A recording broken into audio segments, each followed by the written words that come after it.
Welcome to Today in Gaming for the 7th of June 2011. My name is Nuttall20, and in case your head has been under a rock, it is E3 2011.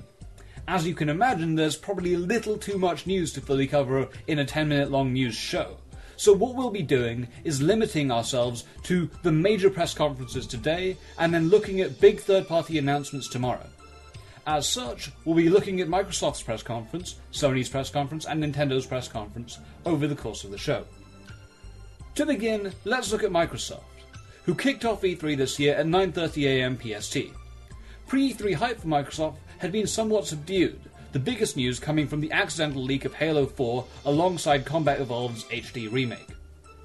Microsoft's biggest exclusive announcement aside from Halo came in the form of their announcement of Bing support for the 360 as well as native YouTube functionality. Gears of War 3 was shown, with a better online service being promised after widespread issues that plagued Gears of War 2. The thrust of Microsoft's supporting lineup lay mainly in its Kinect support. As expected by most analysts, lacking a console announcement, Microsoft must now rely on its controller-free system to support its game lineup for the next year.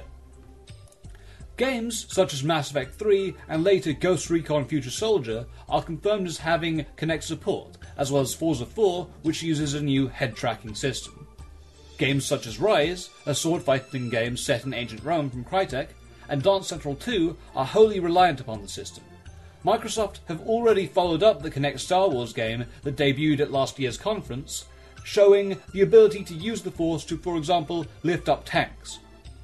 Further to this, Microsoft has such titles as Kinect Disneyland Adventures and Sesame Street Once Upon a Monster to engage a younger fanbase.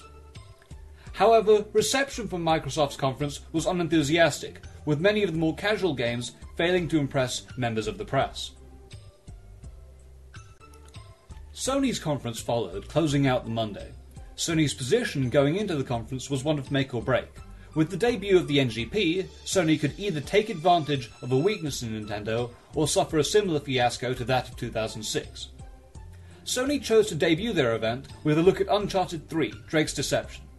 Continuing in the vein of Uncharted 2, Drake's Deception encourages the use of stealth and seems to have a strong focus on story once again.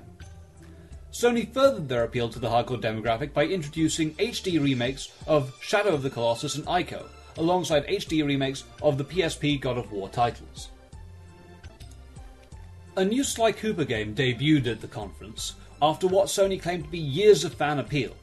CCP, the Icelandic developer behind EVE Online, also showed off Dust 514, the revolutionary first-person shooter that will be fully integrated with the EVE Online MMORPG on PC. Dust 514 is confirmed to have move support, and more details will be revealed in the coming days at E3.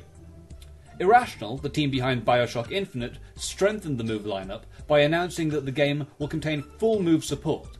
Irrational also revealed that they are working on a new game set in the Bioshock universe for the NGP.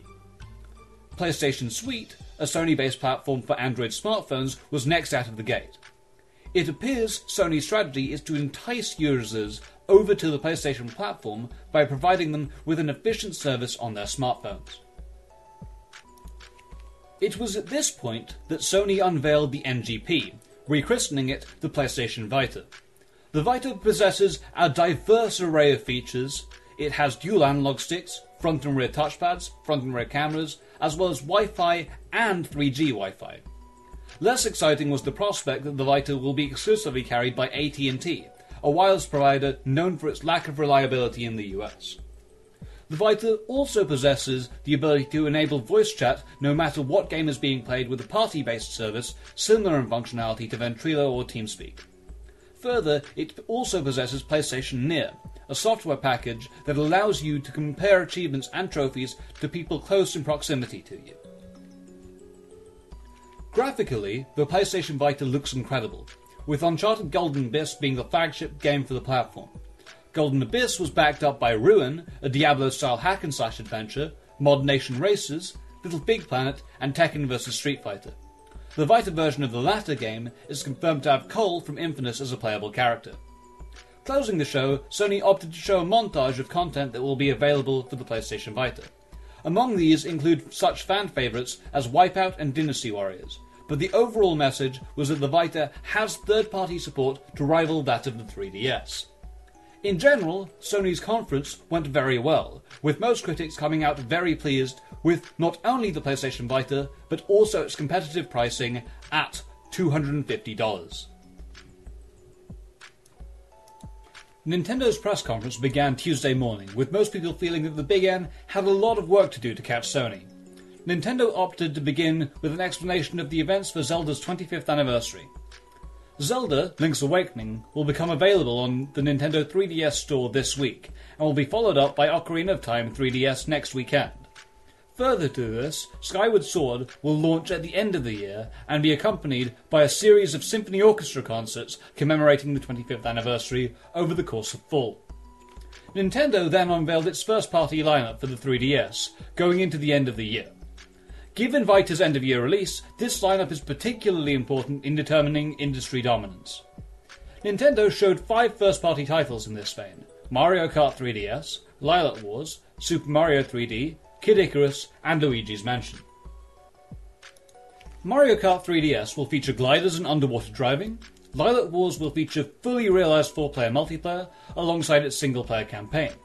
Kid Icarus will feature 3-on-3 multiplayer modes and still looks as good as we saw last year. All of these will launch before the end of the year. Mario 3D will, as suspected, feature the Tanuki suit and feature full use of 3D functionality. Details on Luigi's Mansion 3D are somewhat more sketchy, with the game only having been announced at this conference.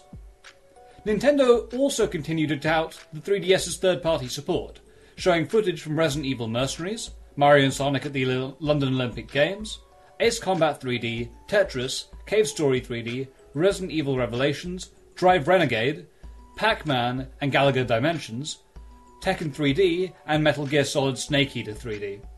Further, Nintendo also mentioned the three-dimensional Pokédex that is being introduced for the game console. However, a large portion of Nintendo's conference was focused upon Project Cafe, now christened Wii U. The Wii U, as suspected, features a touchscreen controller with a 6.2-inch screen, microphone, speakers and a camera. It also features gyroscopes and accelerometers, and is fully backwards compatible with other Nintendo Wii add-ons and controllers. It's difficult to express the different types of functionality that Nintendo showed with the Wii U touchscreen controller, but important parts of the functionality include the ability to play a game on the touchscreen itself whilst the television is switched to another channel. As well as this, the touchscreen was also used to avoid problems with split screen, as well as emulate things such as the sights on a sniper rifle. Graphically, the Wii U is impressive, with the tech demo equaling footage of Crysis 2 on PC. However, it is important to note that this was pre-rendered. Footage of Darksiders 2, however, equalled that of rival formats, confirming that the Wii U is at least as powerful as a PS3 under the hood. Nintendo showed footage of Zelda running on the Wii U, but whether this game is a new game or a tech demo remains unknown as yet. Nintendo went on to announce a new entry in the Super Smash Bros. Series for both 3DS and Wii U. Further third-party support for the console appears to be strong. As mentioned prior, Darksiders 2 will be available at launch on Wii U, alongside a new Tekken game, Batman Arkham City, Assassin's Creed, Ghost Recon Online, Dirt, Aliens Colonial Marines, Metro Last Light, and Ninja Gaiden 3 Razor's Edge. EA also announced a partnership with Nintendo, showing footage of Madden, FIFA, and what appeared to be Battlefield running on the console. Nintendo closed their conference claiming that their priority in the industry was innovation, and whilst the 3DS lineup announced for later this year will be able to effectively combat the PSP Vita, the impact of the Wii U is something that is likely to be experienced fully next year, and as such is still an unknown quantity.